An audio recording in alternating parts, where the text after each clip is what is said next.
ผู้ดำเนินรายการเสียงธรรมแสงอรุณและรายการอู้จาภาษาธรรมพร้อมไปด้วยท่านครูบาอาจารย์พระสงฆ์องค์สังฆเจ้าภิกษุสามเณรที่ท่านได้เปิดวิทยุเข้าฟังด้วยความเคารพอย่างสูงสุดยิ่งครับผมสวัสดีเจเจแล้วก็ขอแสดงความนับถือลุงแหนนแล้วก็พ่อน้อยหนุ่มผาจ่อตัวเนอร์ขอเจริญพรอย่างคณะสัตยาสาธุชนคนดีเฮาทุกท่านวันนี้รายการสารธรรมยามบ่ายยามแรงก็ปิกมาปะกันเหมือนเช่นเคยแต่ว่าป่าใจผู้จัดตามปกติ ตามปกตินั้นวันพฤหัสบดีหรือว่าวันพัดนั้นจะเป็นรายการ ดำเนินรายการโดยท่านอาจารย์ท่านมหาสมชาติชาตะปัญโยอุทยานธรรมศูนย์ธรมุนีจังหวัดลำปางแต่ว่าด้วยวันนี้ท่านอาจารย์มหาเปิ้นติดภาระธุระบัดสามารถที่จะมาดำเนินรายการได้ก็ทางท่านบิ๊กบอสเขาก็เลยได้มอบอนุญาตเพื่ออาตมาภาพเก่ากับผมสามเณรรักปัญโยนันท์วัดสันเหมืองตำบลหนองล่องอำเภอเวียงหนองล่องจังหวัดลำพูนมาเป็นผู้ดำเนินรายการแทนท่านอาจารย์มหาสมชาติในวันนี้ท่ามกลางบรรยากาศที่เสียงก่อนยังบาปกติบาเต็มร้อยก่อนยังแหบอยู่ก็อาศัยน้ำฮ้อนตุยเนี่ยศรัทธาญาติโยม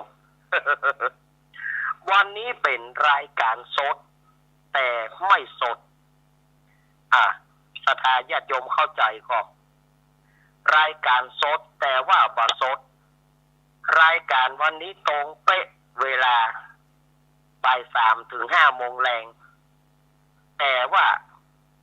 รายการสดอาตมาจัดวันนี้เป็นรายการสดแต่บ่สดเพราะว่าอาตมาบ่ได้ไปจัดที่หน้าใหม่อาตมาบ่ได้ไปจัดในห้องส่ง เพราะมันชุกละหุก เพราะว่าอาตมาจะไปกับบ่ตันฉะนั้นอาตมาภาพก็จึงใช้วิธีออนไลน์ใช้วิธีทางโทรศัพท์เนี่ยเหตุที่อาตมาว่ารายการสดแต่ไม่สด เนาะวันนี้จะจัดทางออนไลน์เอาจัดอยู่ที่วัดอาตมาภาพเสียงมันก็อาจจะบ่ค่อยโปร่งอาจจะบ่ค่อยใสเหมือนในห้องส่งเนาะแล้วก็ญาติโยมก็อาจจะได้ยินเสียงเปิ่นตัดเล็กกะตัดอย่างกะเพราะว่าที่วัดอาตมานั้นก็มีการแปลงศาลาประดิษฐานองค์พระพุทธชินราชเพิ่นก็มีการตัดเล็กตัวอย่างตัวฉะนั้นอาจจะมีเสียงเคาะเล็กพ่องเสียงลูกหมูตัดเล็กพ่องอาจจะเล็ดลอดเข้าทางวิทยุของญาติโยมตัวเนอร์รายการสารธรรมยามบ่ายยามแรงนี้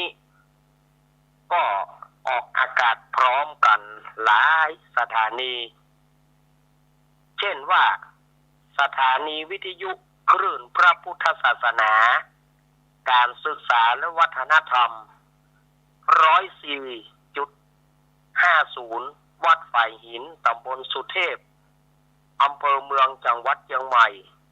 โดยเมตตาธรรมของท่านอาจารย์ท่านพระครูสมุวิสุวัฒน์วรกิจโจสถานีวิทยุวัดพระบาทอุดมน้ำบ่อสาวาตำบลเวียงอำเภอฝางจังหวัดเชียงใหม่ 100.25 เมกะเฮิรตซ์ตั้งอยู่ที่วัดพระบาทอุดม น้ำบ่อสาวาตำบลเวียงอำเภอฝางจังหวัดเชียงใหม่โดยเมตตาธรรมของพระเดชพระคุณหลวงพ่อสุจิตตานุรักษ์ด็อกเตอร์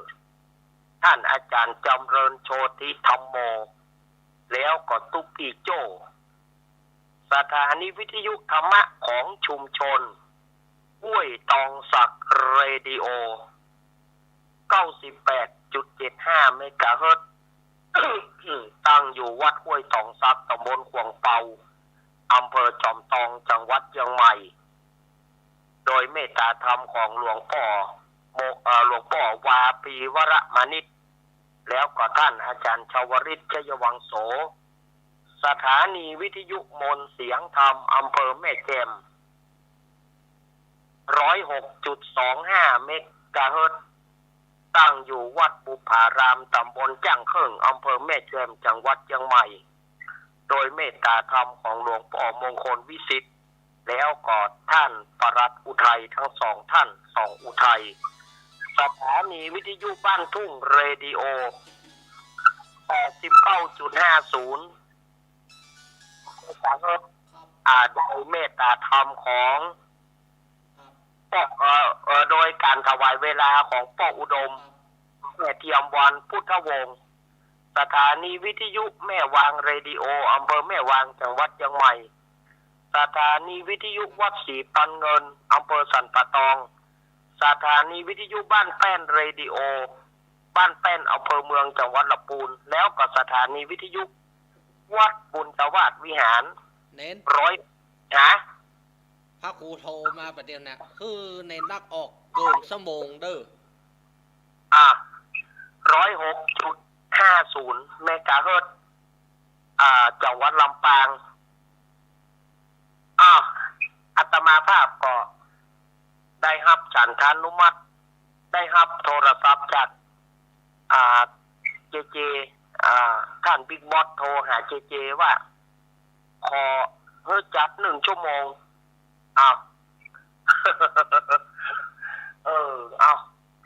ก็บ่เป็นหยังเนาะ1 ชั่วโมงกับ1 ชั่วโมงบ่เป็นหยังเดี๋ยวจะจัด1 ชั่วโมงก็ได้ก็อนุโมทนากับท่านหัวหน้าสถานีเจ้าหน้าที่ดีเจผู้คุมเสียง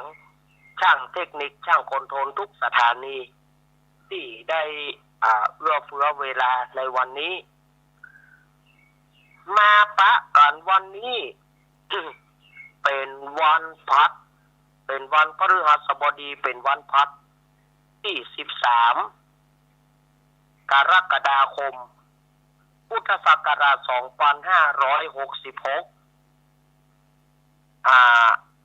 เดือน10เหนือนะเดือน10แรกเนาะเดือน10เหนือเดือน8ใต้แฮมมันนี่11ค่ำร่ำว่าเป็นวันพัดวันนี้ ก็เป็นนิมิตใหม่อันดีวันนี้เป็นวันใจเลิกเนอะวันใจเลิกเพิ่นบอกว่าที่ไร้เกิดเป็นดีวันนี้ตามฉลกนะที่ไร้เกิดเป็นดี วันนี้ก็จะทำการมงคลอันใดก็ได้วันนี้11ค่ำแล้วก็เป็นวันครูโดยวันพัดตัวยเนาะก่อนที่จะเข้าสู่รายการลำดับต่อไปนั้น อาตมาภาพขอประชาสัมพันธ์งานที่จะมีในวันเสาร์ที่จะถึงนี้ก็คือวันที่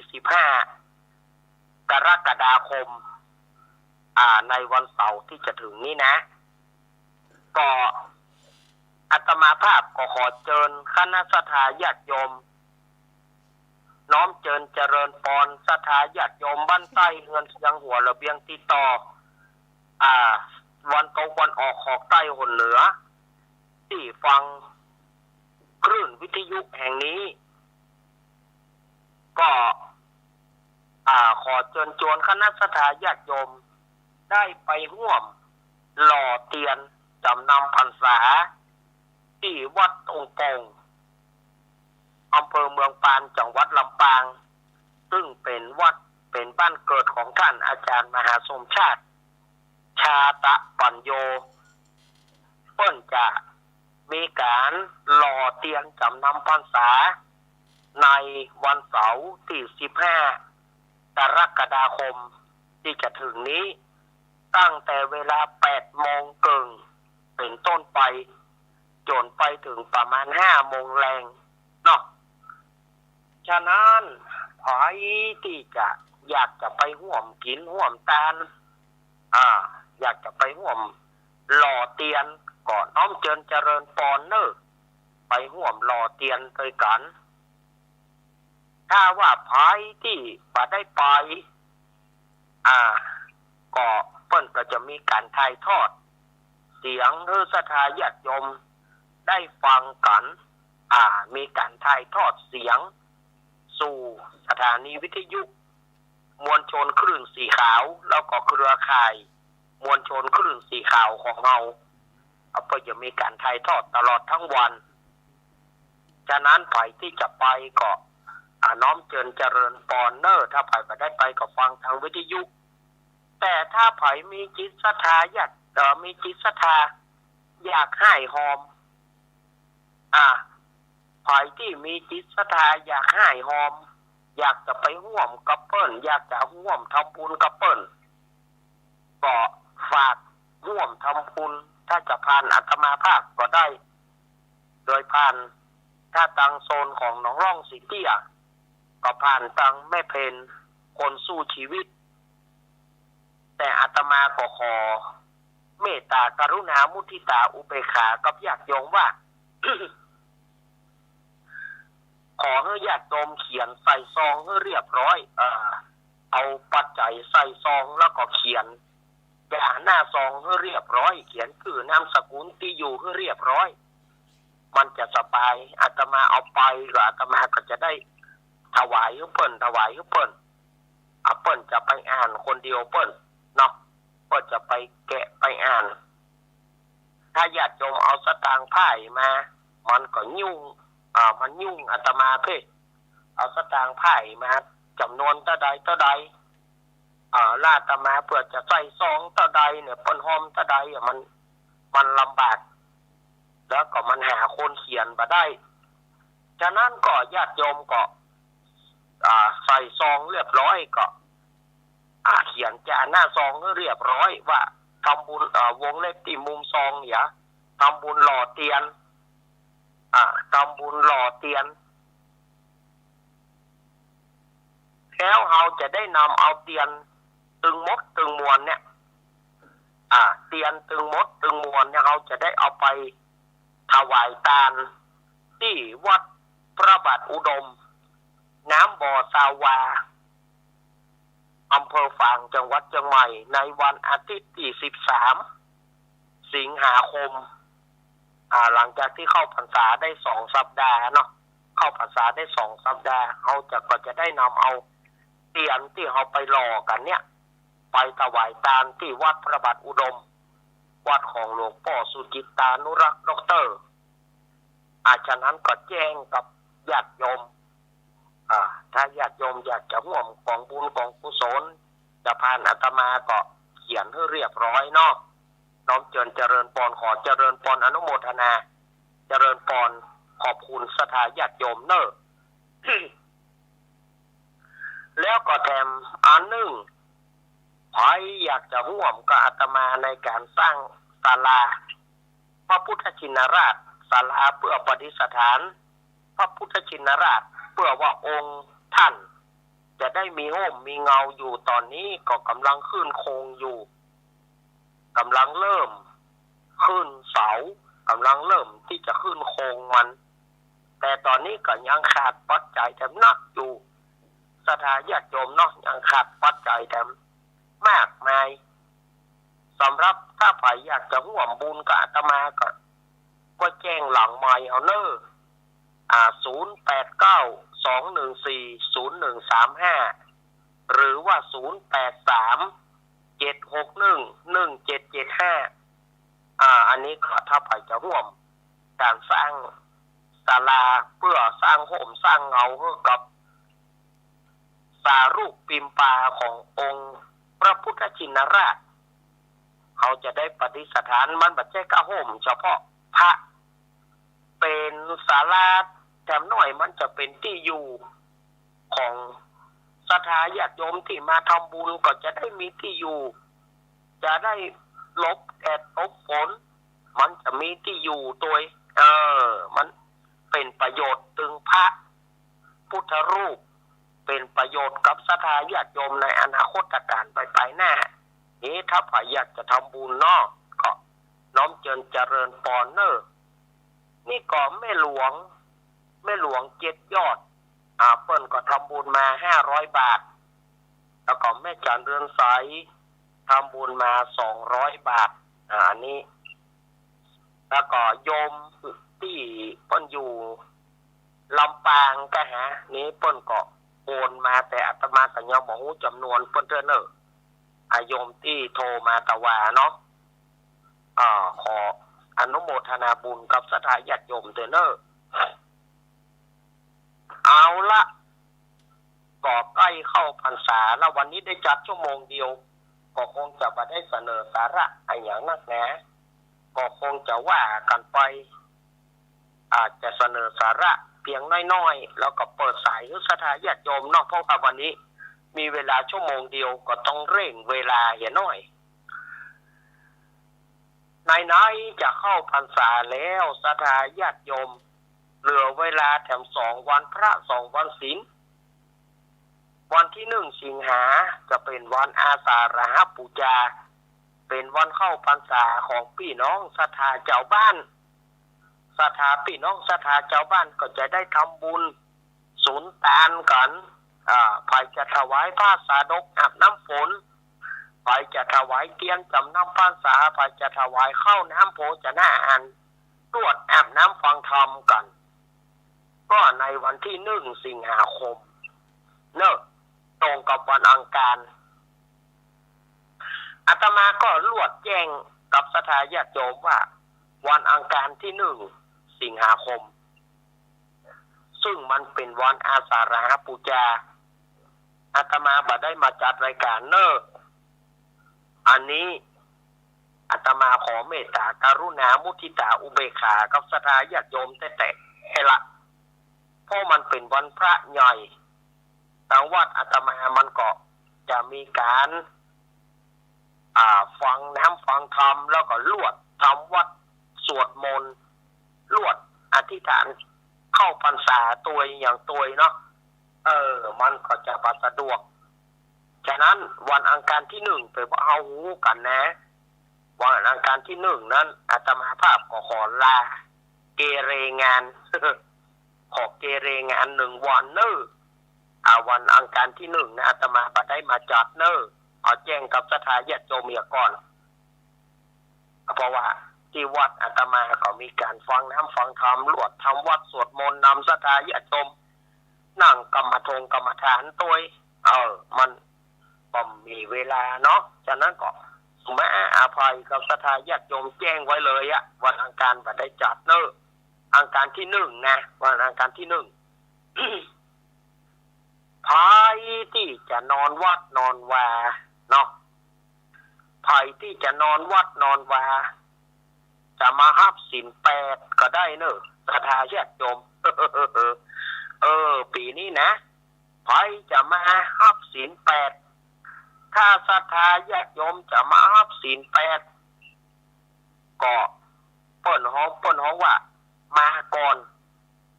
เข้าก่อนออกลูนอีนะถ้าไปมาหับศีล8เนาะเข้าก่อนออกลูนสมมุติว่าเริ่มตั้งแต่วัน14 ค่ำนี่เนาะผู้ที่ถือศีล8จะต้องมาหับศีลในวัน14 ค่ำแล้วก็ตลอดทั้งวันตลอดทั้งคืนแล้วก็จะไปออกศีลไปลาศีลก็คือวันแฮมค่ำอย่างเงี้ยถ้าว่าไปสมมติไปศีล8 ค่ำก็ศรัทธาญาติโยมที่รับศีล8ก็คือมาวัน7 ค่ำแล้วก็ไปลาศีลเอา9 ค่ำ อย่างอีเป็นต้นนะอันนี้เพราะว่าเข้าก่อนแล้วออกลูนเข้าก่อนแล้วออกลูนสมมติท่านที่จะมาฮับศีล8ท่านที่ฮับศีล5ก็บ่เป็นหยังท่านที่ฮับศีล5นั่นก็คือฟังธรรมแล้วถามว่าสวดมนต์แล้วก็บ้านฝ่ายบ้านมัน แต่ผู้ที่ฮับศีล8นั้นจะต้องนอนวัดนอนวัด2 คืนนี่เด้อเนาะนอนวัด2 คืนเข้า7ออก9เข้า14ออกแคมค่ำหรือว่าเข้า14ออกค่ำเนี่ยมันจะเป็นอย่างนี้นะอันนี้สำหรับผู้ที่จะสมทานเอาศีล8เนาะสมทานศีล8 ใครที่ได้ใครที่จะซื้อผ้าขาวเนี่ยจะซื้อเสื้อขาวเตี่ยวขาวจะซื้อผ้าปากบ่าตานอยู่เนอะซื้อมุ้งซื้อหมอนตานอยู่ ผู้ที่จะมาฮับศีลมานอนวัดนอนวานี่นะแต่ประเดี๋ยวนี้ค่อนข้างว่าไข้เขียมไปเนอะส่วนมากจะทำวัดสวดมนต์แล้วก็ปิกทำวัดสวดมนต์แล้วก็ปิกมันจะเป็นเหมือนกันกู้วัดกู้วาแล้วประเดี๋ยวเนาะเพราะว่าผู้สูงวัยผู้สูงวัยที่จะมานอนวัดนอนวาแต่มันบ่มีมีแต่เปิ้นมาบ่ลูก มีนะไม่ใช่ว่าบ่มีนะถ้าญาติโยมว่ามีแต่เปิ้นมาบ่ลูกเมื่อเปิ้นมาบ่ลูกก็เนี่ยใดก็ศรัทธาญาติโยมบอกว่าโอ้อีพ่อมาบ่ลูกอีแม่มาบ่ลูกเอ้ยอย่างเงี้ยจะได้หาก็มาบ่ลูกก็ไหว้ที่บ้านนั่นน่ะเนอะไหว้ที่บ้านนั่นน่ะ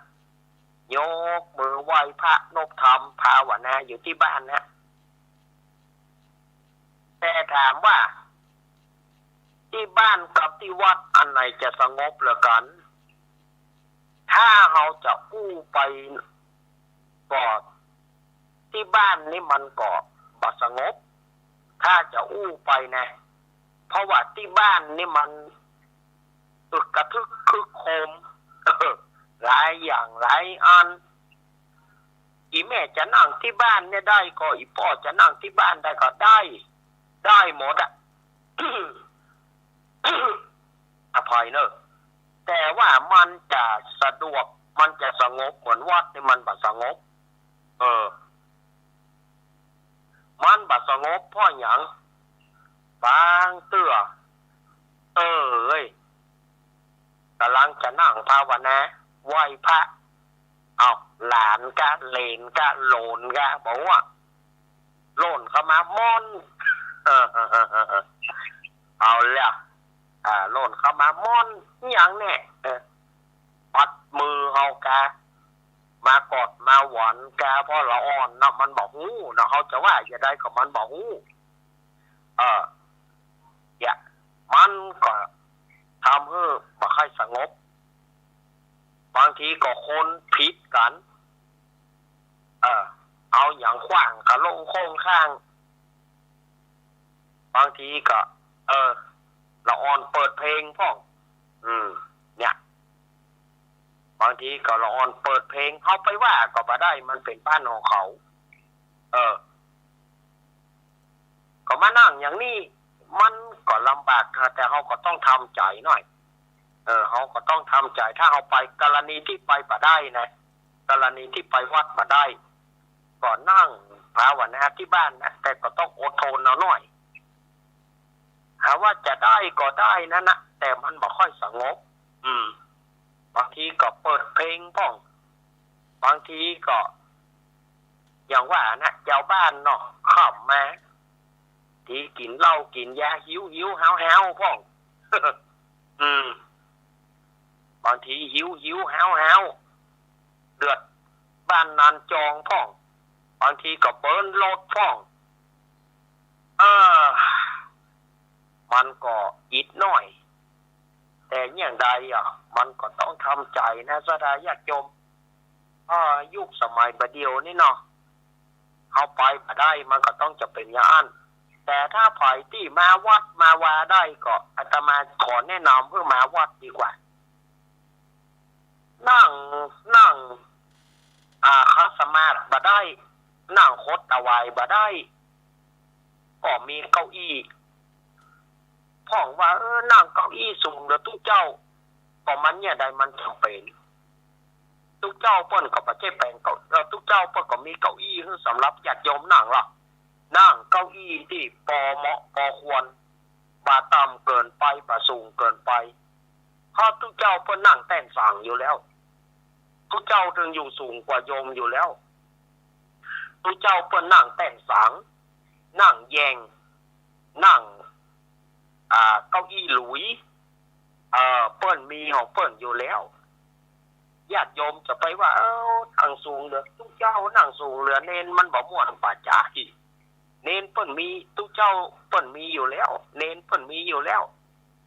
เปิ้นนั่งเก้าอี้หลุยกะแยงกะแต่งสังกะนะเปิ้นสูงกว่าโยมละพอเป็นหยังเปิ้นอนุญาต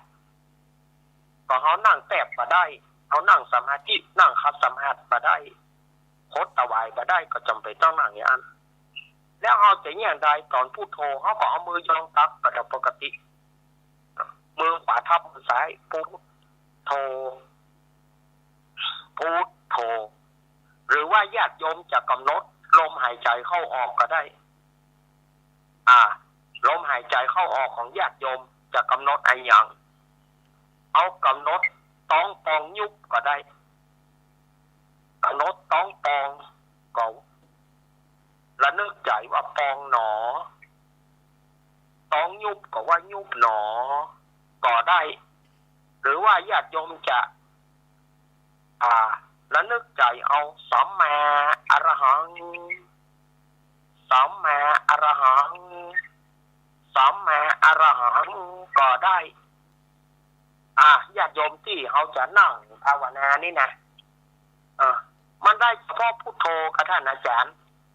บาดใจว่าเฉพาะพุทโธญาติโยมเฮียนไหนมาก็เอาตามนั้นญาติโยมเฮียน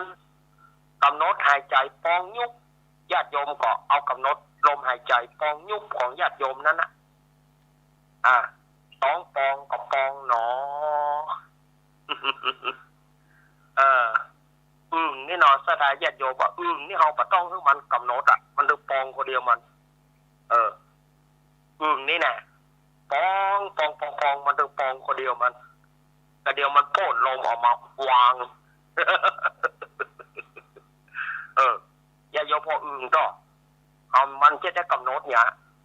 เขาต่อยหลังมันได้มันก็ถึงปองขึ้นปองก็เดียวปองละปองเต็มที่พ่นลมออกมาวาง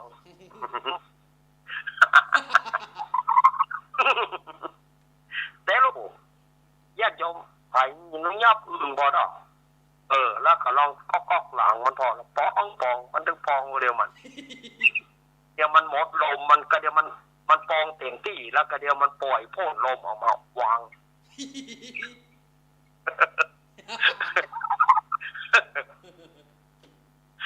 สถาญาติโยมว่ะนี่นะขี้ขานเอานี่นะอ่างเอานี่นะ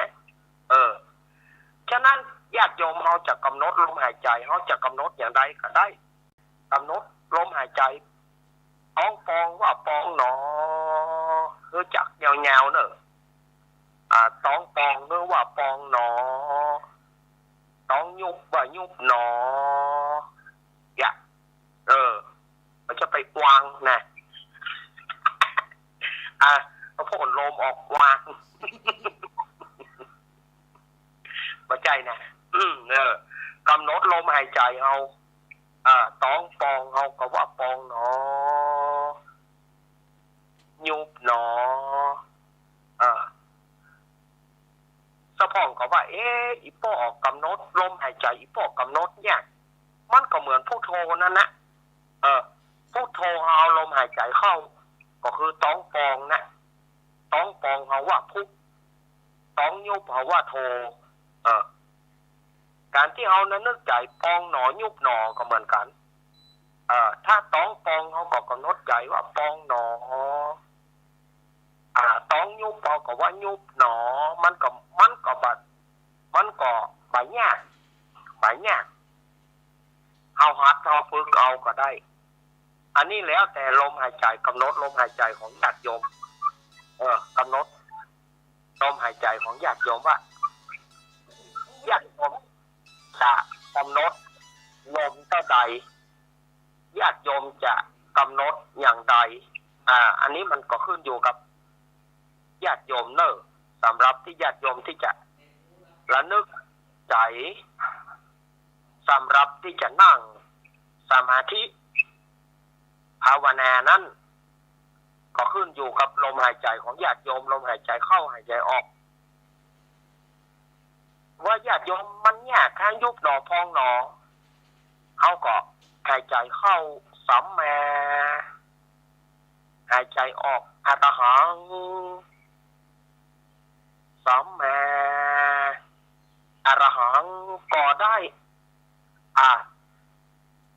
อันนี้มันมีหลายลักษณะสำหรับที่ญาติโยมที่เขาจะนั่งภาวนาในช่วงเข้าพรรษาช่วงเข้าพรรษานะญาติโยมสามารถจะนั่งสมาธิอย่างใดก็ได้แล้วแต่ญาติโยมเนาะแต่ลักๆเขาก็คือพุทโธนั่นนะพุทโธถ้าไผมีบรรนับได้ก็ดีมีบรรนับได้ก็บรรนับหรือว่าประคำนี่นะลูกประคำนี่นะถ้าไผเอาไปวัดได้ก็เอาไปนั่งสมาธินับแก่นหนึ่งพูดแก่นหนึ่งโทหรือว่าเขาจะกะว่าเอาพุทโธ56หน่วยธัมโม38หน่วยสังโฆ14หน่วยก็เป็นกำหนดเท่าลูกประคำ108มาเนอะอันนี้ก็ได้เหมือนกันสำหรับที่ญาติโยมที่จะนั่งสมาธิภาวนาในช่วงเข้าพรรษา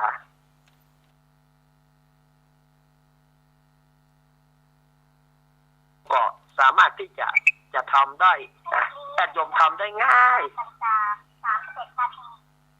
ญาติโยมก็จะทำได้ง่ายที่สุดในการที่จะนั่งภาวนาในการที่จะระลึกคิดใจภาวนาสำหรับญาติโยมเนาะ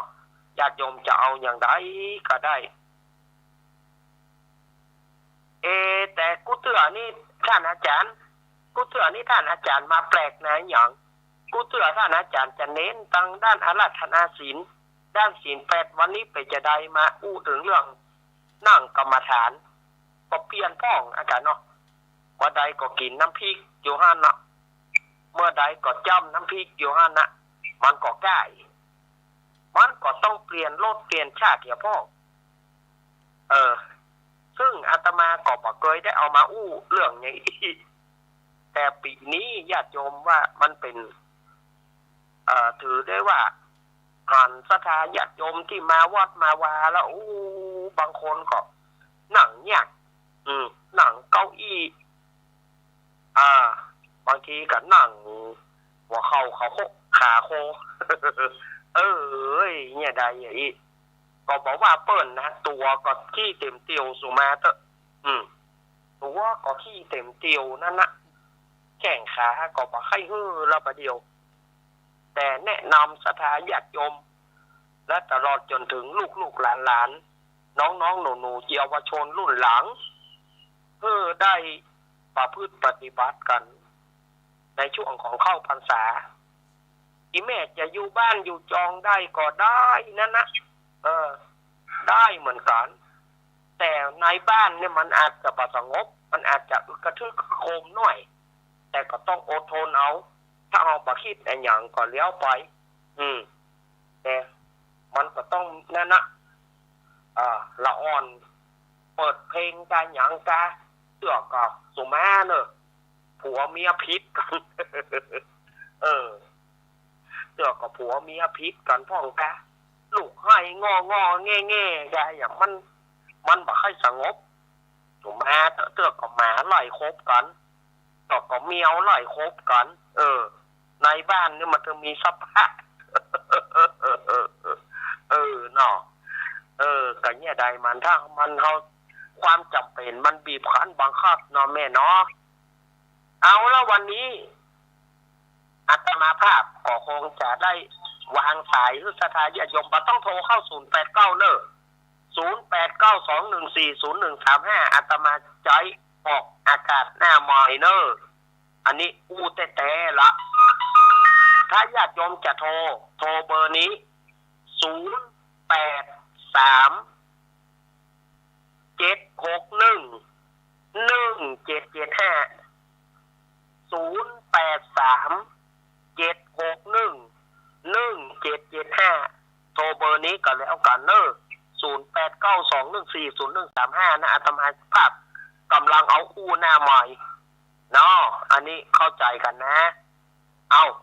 ประเดี๋ยวนี้3:40 นาทีอาสถานญาติโยมฝ่ายที่จะโทรเข้ามา0837611775เอาโทรเข้ามาวันนี้มีเวลาชั่วโมงเดียวเนาะก็ต้องเร่งเวลาหน่อย ถ้ากูเตือนนี่2 ชั่วโมงเอาไปเป่ายันเวลาหรอกมาใส่เหล็กจากทางใดหาจะเริญปออ้อนมาจ่ายได้เน้นเด้อมาเองคนชุดชีวิตเด้อแม่เป็นคนสู้ชีวิตมาแล้วจะชัดเจนเลยเด้อเน้นเด้อครับเสียงดีมาเลยเด้อครับขอบคุณจ้าจัดสักครึ่งชั่วโมงเนาะครับจัดชั่วโมงเดียวเนาะครึ่งครับจะมาจ่าเจ้าครับขอบคุณแม่เพนคนสู้ชีวิตมาละคนสู้ชีวิตไม่มีลิมิตชีวิตเกินล้าน มาแล้วเนอะมาละไปจะมาแถมไปจะมาแถม089นี่อาตมาใจออกหน้าใหม่เนอะบ่ต้องโทรเข้ามาเบอร์นี้เนอะ0837611775เอาโทรเข้ามาแม่สมศรีลุงวาดโทรมาเนอะวันนั้นกับแปะกับมาใครเครียดเปิ้น โอ้พี่สมัยวิไลศักดิ์ว่าปัจจัยแปะเฉพาะน้องเนนเนอะวันนั้นแปะกันหมดเอา เจ้าเฮ้ยพ่อเฮาคนเดียวนะหมอไปจะโทรเข้ามาเลยได้เลยจะเริญปอนวัดจักรชลาครับหลวงตานมัสการครับหลวงตาแล้วอาทิตย์นี้มาไหมเนี่ยครับเหมือนเดิมตามเดิมครับหลวงตาอาทิตย์ที่แล้วหายเลยอาทิตย์ที่แล้วเสียงไม่มีหลวงตาเสียงไม่ดีแล้วอู้ได้ไงมันเสียงมันแหบมันได้ยังไงแต่ว่าคนพูดไม่ได้เลยยิ่งใหญ่เลยโอ้ยมันแหบมันออยด้วยหลวงตาถ้าเป็นไรเขาว่าเนี่ยดีนะอะไรเนี่ยผมลืมไปแล้วเป็นแก้ไอเนี่ยผมลืมแล้วมันก็ต้องมะขามนะครับผมยาผีบอกส้มมะขามแล้วก็น้ำตาลกรดแม้แต่เคี่ยวเป็นดังวัตถุครับผมเราใช้สิทธิ์ต่อครับยาผีบอกนะเนี่ยขอบคุณหลวงตาครับผมครับผมหลวงตากฤษอุทยานปางโม่ดกคนยาผีบอกว่าหลวงตาว่านะแล้วผมจะเคี่ยวได้ยังไงหลวงตาหน่อใครจะมาเคี่ยวยาให้ผมหน่อใครเคี่ยวให้ผมไม่มีใครเคี่ยวยาให้ผมน้องหลวงตาเนาะหลวงตากฤษอุทยานปางโม่เชียงดาวก็เติงหาหลวงพ่อนิพนธ์อาจารย์นิพนธ์พัทยาโนหายไปไหนโทรมาพ่องวันนี้แม่พรปลาเศร้าแม่พรยายพรร้องงัวแดงมีไหนหมดแม่บุญกโทรมาที่เบอร์เพเนอร์ฝางแม่ไอชาประการโทรมาเบอร์เพเนอร์วันนี้ได้เวลาชั่วโมงเดียวเดี๋ยวเวลาจะหมดแล้วนะเวลาหมดแล้ว อาตมาภาพไม่รับรองเนอะ อาตมาภาพไม่รับรองเนอะถ้าไป2 ชั่วโมงเนี่ยอาตมาบอกเปิดสายเตื้อแต่วันนี้มันเนื่องด้วยว่ามีเวลาแค่ชั่วโมงเดียวเนาะก็ต้องเร่งเวลาหน่อยศรัทธาญาติโยมไปที่จะโทรเข้ามา0837611775เอาโทรเข้ามาเลยเนอะน้องเบี้ยวหายไปไหนฮะน้องเบี้ยวหายไปไหนฮะพอดนี้บ่เคยได้2-3 ติดแล้วเนอะ บ่ได้โทรหากันเลยลำปางนาก็บ่มีสักสายวันนี้มีแค่เชียงดาวกับเวียงหนองล่องมีไหนหมดที่ไหนฝนตกพ่อหาแม่สีทอนแม่บุญแม่สีทอนแม่สุพิษแม่สมศรีมีไหนหาวันนี้มีไผโทรถ้าเบอร์089นี่โทรกับโลนะเบอร์083นี่ส่วนมากจะไม่ค่อยรู้จักจริงนักเบอร์083นี่นะเป็นเบอร์หลักที่อาตมาใช้มา20 กว่าปีเนอะอู้ซื่อเบอร์083นี่เป็นเบอร์เก่าดั้งเดิมแต่ละ089นี่ก็ที่อาตมาเอาไว้ฮับหน้าใหม่แล้วศรัทธาญาติโยมก็เลยฮับรู้จักเบอร์089จะนักเบอร์083เนาะมีก็หามีกระโทรเข้ามาเนอะ0837611775มีทางใดกันหมดก็มีไผ่ละแกยายพรยายแพนมีไหนหมด ห้องหาหมู่เดียวกันแล้วเนอะมีพอกันลามแล้วได้เลยเดี๋ยวก็แกเวลามันมีอยู่เจริญพรไม่แต่เจ้าจากทางใดแม่เมียของเราแม่จันนวลเจ้าแม่จันนวลกันข้ามูลเจ้าที่กำลังจ่ายครับขอบคุณไว้แต่เจ้าจันนวลขอบคุณศรัทธาญาติโยมก็ยังโทรหาอาตมาสุกยังเหลือเวลาแถมยูเนอร์เข้าประเด็นนี้47 นาทีมันจะถึงเพื่อจะเริญปอน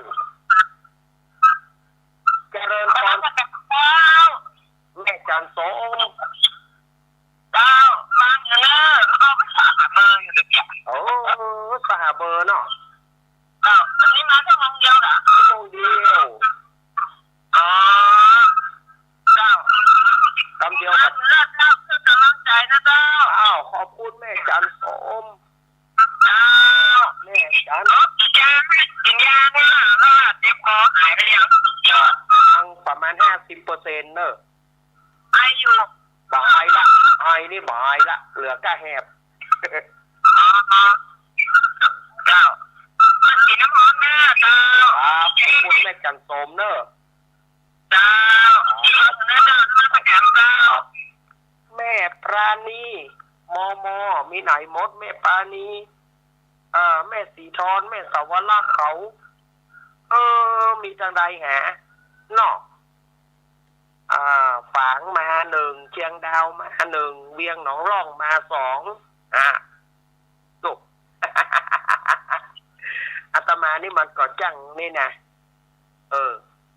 มันจังมาคืนตอนปลายเพศสดาญาติโยมว่าแมงมันจะมาออกงูตอนปลายเพศคืนมาคืนตอนปลายเนาะมันจะไปที่จูดีเอาอย่างสดาญาติโยมว่าเล่นไปพ้องแตะไปพ้องอันใดที่มันเป็นเล่นบะเลาะตอแตะกับจังมันฟังแล้วก็ขว้างไปอันใดมันเป็นสาระประโยชน์ก็ศรัทธาญาติโยมเอาไว้ จะไปลืมเนอะสดาญาติโยมนะที่ได้ฟังรายการนี้นะ ไปร่วมกันทำบุญทำทานเนอะไปร่วมกันรอเตียนที่วัดตงโป่งอำเภอเมืองปานจังหวัดลำปางเนอะเป็นบ้านเกิดของท่านอาจารย์มหาสมชาติชาตาปัญโยเปิ้นจะมีการรอเตียนจำนวน9 เล่มรอเตียนจำนวน9 เล่มแล้วเปิ้นจะเอาไปถวาย15 วัดในอำเภอฝางฝางแม่ไอชัยประการเพื่อจะได้เอาไปที่ฝางแม่ไอชัยประการในวันที่13 สิงหาคมจากนั้นก็สำหรับงานหล่อเตียนนั้นเพิ่นจะเริ่มตั้งแต่8 โมงครึ่งไปต้นไปแล้วก็การถวายตานเตียนนั้นก็จะเริ่มบ่าย 2 โมงเนอะถวายตานเตียนนั้นก็จะเริ่มบ่าย 2 โมงของวันที่13 สิงหาคมเอาก็ออกเจ้าหน่อยออกเจ้าหน่อยไปกินข้าวไงข้าวตอนปุ้นที่ฝางนะบ่าย 2เพื่อก็จะถวายตานเตียนอันนี้ก็สดาญาติโยมก็ไปร่วมกินร่วมทานกันตามที่อาตมาได้แจ้งมาว่าตามเจตนารมณ์ของสดาญาติโยมที่จะไปร่วมกินร่วมทานกันในวัน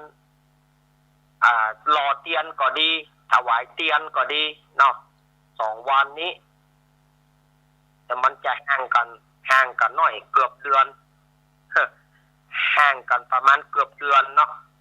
เพราะว่าเพื่อเปิ้นรอเปิ้นอย่างเลี้ยวเขาก็ค่อยไปกันที่อำเภอฝางไปที่อำเภอฝางหลังจากที่เขาเข้าพรรษาแล้วได้2 สัปดาห์เอาเข้าพรรษาได้2 สัปดาห์ก็เขาก็จะได้ไปกันรอไปถวายเตียนที่วัดพระบาทอุดมน้ำบ่อสาวาเราจะได้ไปช่วยเปิ้น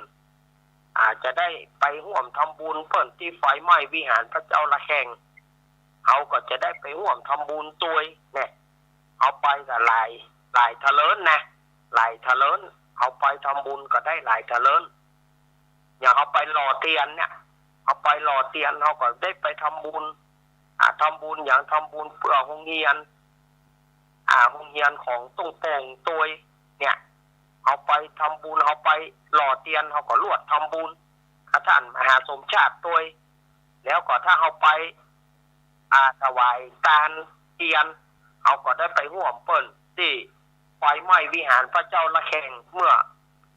ต้นเดือนมีนาที่ผ่านมานี่มันมีประโยชน์นักแต่เราเอาไปทำบุญไปเตอะมันบ่เสียหายจากสุขสบายสืบไว้ไปหน้า ฉะนั้นมันไปทำบุญกันเตอะถ้าใดก็ทำบุญกันถ้าใดก็ทำบุญกันทำบุญเตอะฉะนั้นสถาญาติโยมทั้งหลายที่ฟังรายการอาตมาภาพอยู่ก็ฉะนั้นก็จะไปลืมเนอะไปร่วมกินร่วมทานร่วมวัดร่วมวากันวันพุธนี้ก็ได้ยินว่ากองคาราวานของวัดไผ่หินว่าจะไปแกวันพุธนี้นะได้ยินว่าเพิ่นจะเอากองคาราวานไปก่อนไปตั้งข้อไปตั้งข้อเพิ่นจะเอาเครื่องไปตั้งเพิ่นจะไปตั้งไว้ก่อนอโลนตามก่อนวันฮือก็จะเริ่มกันละอาตมากำลังว่าไปเผียวตานเพิ่นกันเนาะแต่อาตมาก็ว่าตั้งใจว่าจะไปสปีดจะสปีดไปอยู่นะ วันพุธนี่ก็วันพุธหมอนัดอาตมาละสดาญาติโยมเอ๋ยวันพุธก็ไปตามนัดวันพุธนะวันพุธเมื่อเจ้าไปตามนัดวันนี้ได้งดน้ำแบบแล้วเนอะคอแหล่งใดแหล่งแห้งกันนะเปิ่นสมังงดน้ำเหมียญาติโยมว่าโอ๊ะที่มันถึงยุ่งจิตยุ่งใจแท้ๆล่ะญาติโยมว่าแต่ก็ต้องไปบ่ไปก็บ่ได้บ่ไปก็เวลาว่าไปหน้าไปตาเขาเป็นอย่างนักมาหมอด่าเขาหมอ เบาหวานมันจะขึ้นหรือจะลงนะอาตมาบ่สนใจแล้วอาตมาเอานั่งกรรมฐานทุกวันนะหายใจเข้าขึ้นหายใจออกลงหายใจเข้าขึ้นหายใจออกลงอาตมาเอาเป็นกรรมฐานนะทุกวันนี้อาตมาบ่ได้คิดมากละขึ้นก็หมอด่าลงก็หมอชมนะน่ะมันจะมีสองอย่างถ้าลูกถ้าขึ้นนี่หมอด่าเขาถ้าลงนี่หมอชมเขาหมอนี่ผมเข้าใจเขานะพ่อไม่เข้าใจตุ้ม พ่อไม่เข้าใจตุ้มคุณหมอไม่เข้าใจอาตมามาจ้างว่าใดเหรอ เนาะว่าอย่างฮะเอาแล้วบอกมีไผ่โทรมาอาตมาจะลาแล้วเนอะตอนนี้3:55 นาทีอาตมาจะขอลาก่อนเพราะว่าเสียงก็เอาล่ะยุ่งไปติ๊กๆล่ะญาติโยมว่าเอาเข้าไปติ๊กๆหรอกคำเดียวก็ถ้าฟังพระคุณเจ้ารูปอื่นต่อจากอาตมาชั่วโมงหลังเนอะชั่วโมงหลังอาจจะเป็นพระคุณเจ้าจากลำปางหรือว่าท่านบิ๊กบอสของเราจะจัดต่อจากอาตมาก็บอกฮู้นะหรือว่าท่านมหาจัดนะครับท่านมหาสัญญาณมาแล้วครับท่านมหามาแล้วเนาะครับท่านมหาสมชาติชาตาปัญโยขี่ม้าขาวมาช่วยอาตมาละอาตมาภาพขอนำรายการช่วงแรกจากสถาญาติโยมไปก่อนจะไปฟังมูลขึ้นนี้ไปไหนเสนอแต่เดี๋ยวฟังเจ้าตัวจริงเสียงจริงท่านมหาสมชาติชาตาปัญโยจะจัดต่อจากอาตมาภาพขอนำรายการอำลาสถาญาติโยมไปก่อนสุขใดล้ำคำใดเลิศปอนใดประเสริฐจงบังเกิดแก่สถาญาติโยมทั้งหลายจุเยืองจุประการนั้นจงจักมีอภิวาทนาสีริสานิจังอุทาปจายโนจตารโรธรรมาวัฏันติอายุวโนสุขังปาลังพี่น้องเมืองฝางบ่มีไผ่โทรเข้ามาแต่ก็มีคุณโยมเปิ่นฟังตังน่าจะเป็นตังไลฟ์สดเนาะเปิ่นแจ้งข้อความมานี่แต่ก็เป็นอย่างเนอะอย่างใดก็ฝากความระลึกถึงไปหาพี่น้องตั้งทุกที่ทุกแห่งเนอะตั้งเชียงใหม่แต่เจ้าโยมแม่ครูธัญญาแม่ครูธัญญาก็บอกว่าโอ้ท่านอาจารย์โยมแม่ก็ไปนะโยมแม่ก็ไป2 กันรถก่อนเนอะเนาะตั้งเชียงใหม่สายของโยมแม่ครูธัญญาชมรมผู้ปฏิบัติธรรมวัดพระสิงห์นะโยมแม่ก็จะพาคณะเปิ้นมาจะมาช่วยงานที่นี่ตัวชั่วโมงต่อไปจะเป็นชั่วโมงที่ศรัทธาญาติโยมจะได้ฟังธรรมพื้นเมืองเนอะจากครูบาอาจารย์หลวงพ่อพระครูอุดมศิริทัศน์ศรัทธาอีป่ออีแม่ทั้งหลายก็รอรับฟังเนอะขอบคุณทุกสายที่โทรมาในช่วงเวลานี้แม่แก้วกัดโป่งโยมจิตอินทรวิจิตแม่บัวขีทะโปแม่ศรีนวลศิริมงคลนะได้โทรมามาจากันในช่วงบ่ายวันนี้เนาะสารธรรมยามบ่ายอาตมาภาพและครูบาอาจารย์เครือข่ายคลื่นสีขาวท่านผอ.สถานีพระครูอภิวัฒนวิกรมขอขอบคุณศรัทธาญาติโยมทั้งหลายที่ติดตามรับฟังอยู่ในชั่วโมงนี้และชั่วโมงต่อไปที่จะถึงนี้ก็จะเป็นการพบปะกันกับท่านพระครูอุดมศิริทัศน์เนาะต่อไปช่วงนี้ก็ขอฟังธรรมคีตาขั้นรายการสัก1 เพลงก่อนเด้อขอความสุขสวัสดีมักมีแก่ศรัทธาญาติโยมทั้งหลายทุกผู้ทุกท่านทุกผู้ทุกคนจัตตารโอธรรมาวัฏันติอายุวันโนสุขังพลา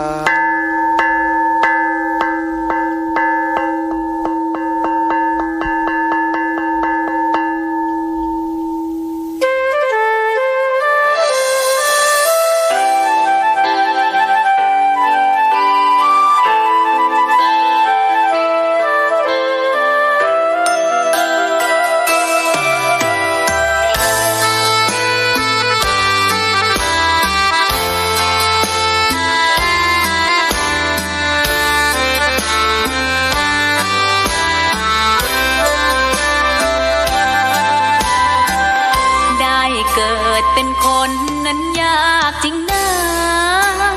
เพราะพุทธศาสนายิ่งแสนยากเย็นคนไทยโชคดีที่สุดแล้ว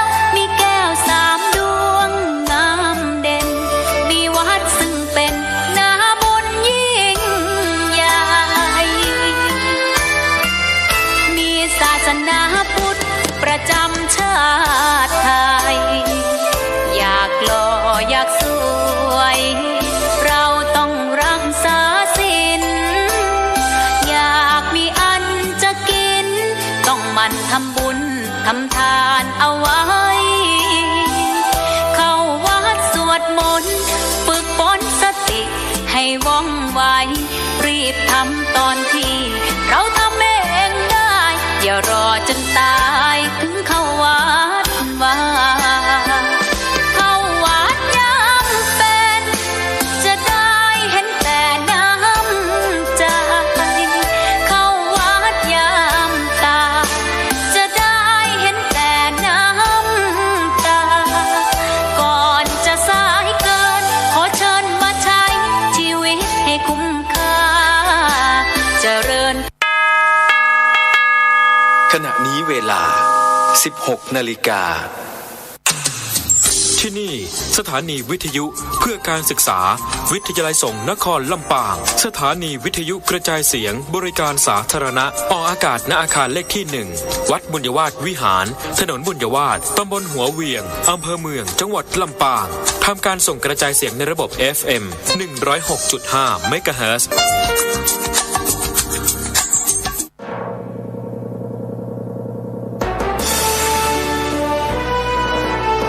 มหาวิทยาลัยมหาจุฬาลงกรณราชวิทยาลัยวิทยาลัยสงฆ์นครลำปางเปิดรับสมัครพระภิกษุสามเณรและคฤหัสถ์ชายหญิงบุคคลทั่วไประดับปริญญาตรีหลักสูตรพุทธศาสตร์บัณฑิตสาขาวิชาพระพุทธศาสนาหลักสูตรรัฐศาสตร์บัณฑิตสาขาวิชารัฐศาสตร์รับสมัครผู้สำเร็จการศึกษาระดับมัธยมศึกษาตอนปลายม.6 กศน.ปวช.ปวส.หรือเทียบเท่าระดับปริญญาโทพุทธศาสตร์มหาบัณฑิตสาขาวิชาพระพุทธศาสนารัฐศาสตร์มหาบัณฑิตสาขาวิชารัฐศาสตร์รับสมัครผู้สำเร็จระดับปริญญาตรีทุกสาขานอกจากนี้ยังเปิดรับสมัครหลักสูตรประกาศนียบัตร1 ปีหลักสูตรประกาศนียบัตรพระสอนศีลธรรมในโรงเรียนเฉพาะบรรพชิตหลักสูตรประกาศนียบัตรบริหารกิจการคณะสงฆ์เฉพาะบรรพชิตหลักสูตรประกาศนียบัตรพระพุทธศาสนาทั้งบรรพชิตและคฤหัสถ์หลักสูตรประกาศนียบัตรภาษาล้านนารับสมัครบุคคลทั่วไปหลักสูตรประกาศนียบัตรบริหารท้องถิ่นสนใจติดตามลำตัวติดต่อสอบถามรายละเอียดได้ที่มหาวิทยาลัยมหาจุฬาลงกรณราชวิทยาลัยวิทยาลัยสงฆ์นครลำปาง054-209-454ปัญญาโลกัสมิงปัจโชโตปัญญาเป็นแสงสว่างในโลกมหาวิทยาลัยมหาจุฬาลงกรณราชวิทยาลัยวิทยาลัยสงฆ์นครลำปาง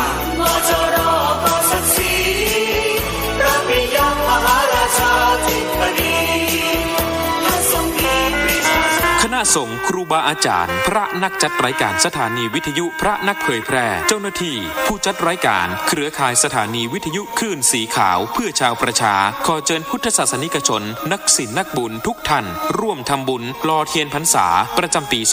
2566 เพื่อสมทบทุนโรงเรียนทุ่งโป่งตำบลเมืองปานอำเภอเมืองปานจังหวัดลำปางและสถานีวิทยุเพื่อการศึกษาวิทยาลัยสงฆ์นครลำปาง FM 106.50 เมกะเฮิรตซ์ร่วมทำบุญแผ่นเทียนธรรมจักรแผ่นละ20 บาทหล่อเทียนพรรษาถวายวัดพระบาทอุดมตำบลเวียงอำเภอฝางจังหวัดเชียงใหม่หรือร่วมทำบุญตามกำลังศรัทธารอเทียนพรรษาจำนวน9 เล่มและถวายเทียนพรรษา15หัววัดวันที่15 กรกฎาคม 2566 เวลา 8:30 นาทีถึง 17 นาฬิกาณวัดตุงโป่งตำบลเมืองปานอำเภอเมืองปานจังหวัดลำปางเดินทางไปร่วมบุญถวายเทียนพรรษาในพื้นที่อำเภอฝางจังหวัดเชียงใหม่ณวัดพระบาทอุดมอำเภอฝางจังหวัดเชียงใหม่วันที่13 สิงหาคม 2566 เวลา 14 นาฬิกาสามารถร่วมทำบุญได้ที่ธนาคารกรุงไทยชื่อบัญชีโครงการพัฒนาการศึกษาโรงเรียนขนาดเล็กอำเภอเมืองปานจังหวัดลำปางหมายเลขบัญชี 536-303-4255คุณกำลังฟังสถานีวิทยุเพื่อการศึกษาวิทยาลัยสงฆ์นครลำปาง FM 106.5 เมกะเฮิรตซ์โทรศัพท์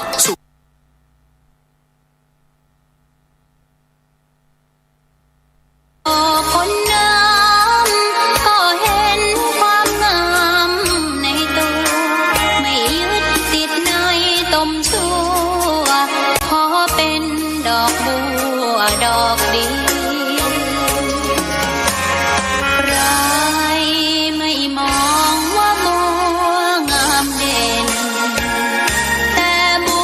ก็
ดอกน้อยเฝ้าคอยคนที่ใจบุญ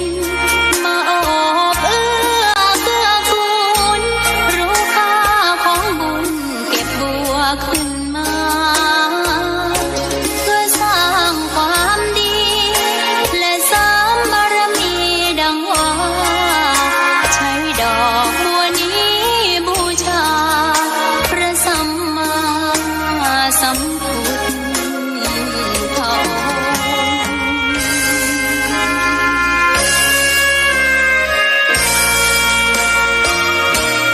เกิดมาเพื่อสร้างบารมีถวายชีพนี้บูชาดอกบัวดอกน้อยเฝ้าคอยคนที่ใจบุญมาโอ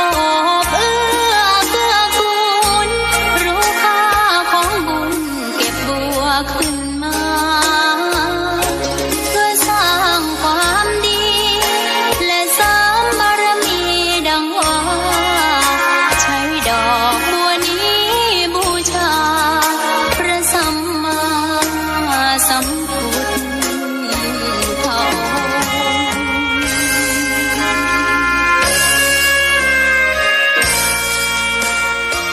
ขอนอบน้อมต่อพระรัตนตรัยแก้วเจ้าสามประการน้อมเอาคุณพระพุทธเจ้าคุณพระธรรมเจ้าคุณพระสังฆเจ้าคุณพระอรหันตเจ้าอริยสงฆ์เจ้าจุตนจุองค์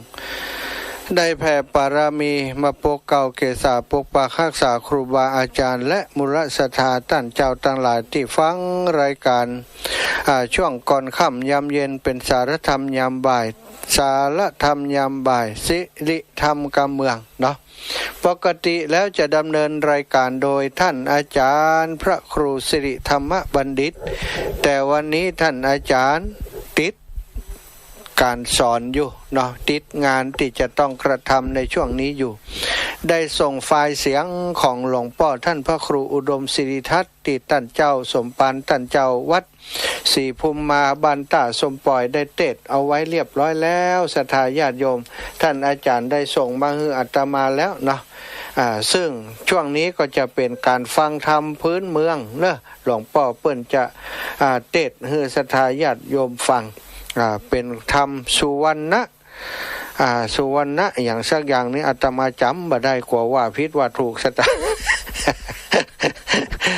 ศรัทธาญาติโยมฟังจากหลวงพ่อเนอะหลวงพ่อจะเทศแล้วนะบัดนี้นะโมตัสสะภะคะวะโตอะระหะโตสัมมาสัมพุทธัสสะเกนะกัมมังเวปังเกนะลัญจังกุอะมะโลติ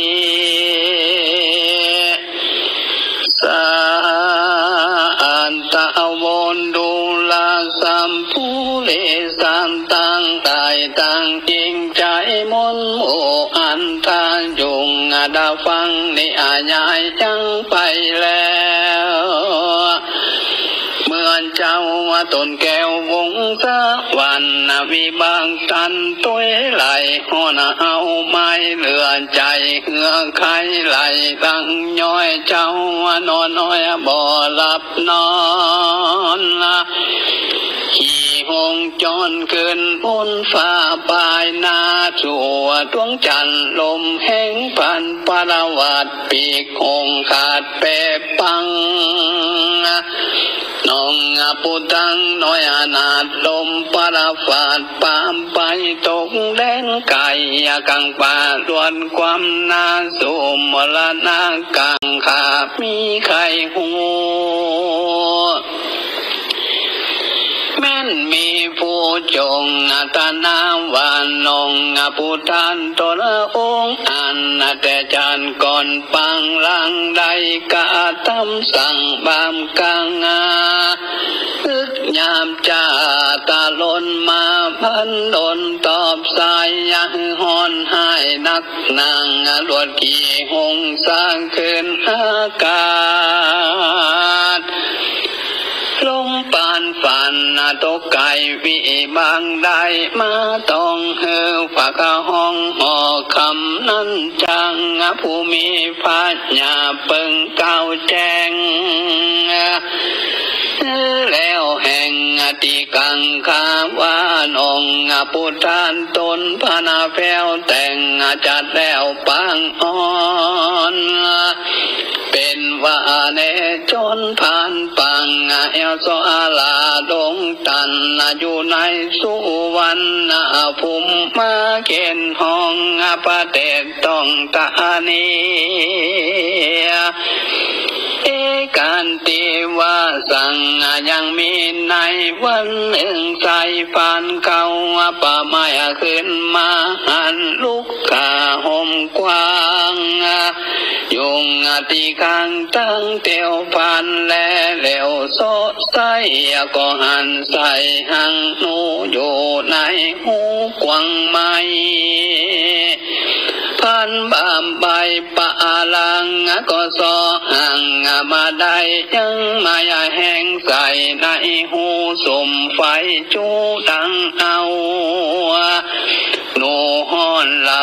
เหลือใจจังขึ้นไปทางบนก็บ่ได้จักลงตั้งใจก่อไฟล้นลวดพิงยนต์ออกปองทุกต้องหินพังก็มันลานาเสียงขานจีเวลากาศเมื่อมอนว่าเน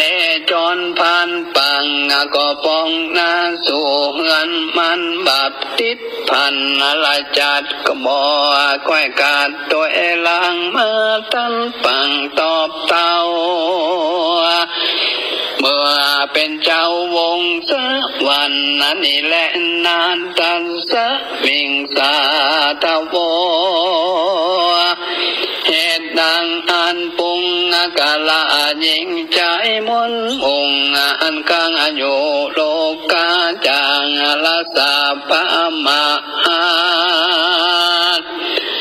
ยังบาปน้อยว่าจังถอยสุนหายปุณนะบ่ลายเหลือกว่าบาปเที่ยงว่าตัวตันจุงเอากันเป็นอาคาจากปานาติบาทและอาตินนากาเมมุสังสุลานามาเลาจักปังเข้าสู่อาบายจุงคงควายเล่งสังแต่ตาตั้งบุญจังเป็นกุลลำเลินบังเกินสุขสะเทียนใน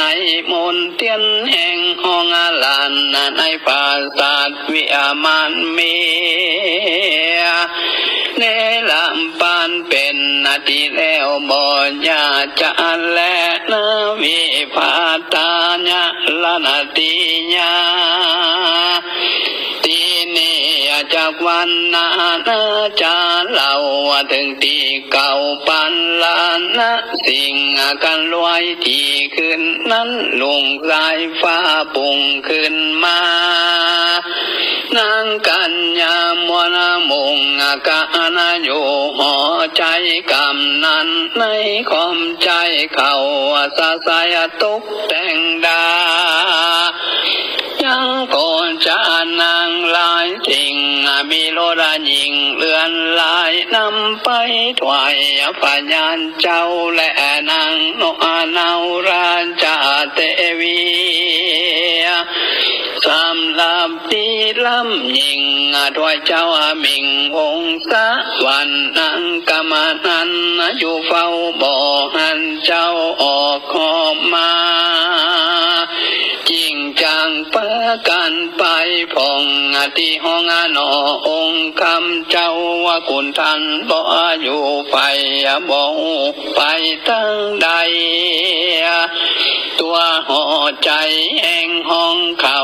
สองห่างบ่หันเมื่อจริงไปตุนสามปะญาเจ้ากับนางโนนาวมานดาก็มีหันและนางโกลาหลังจะตั้งที่นั่น กงละหนเกิดกองนั้นตัวต้องปาลาจุมเสนาเป็นมุง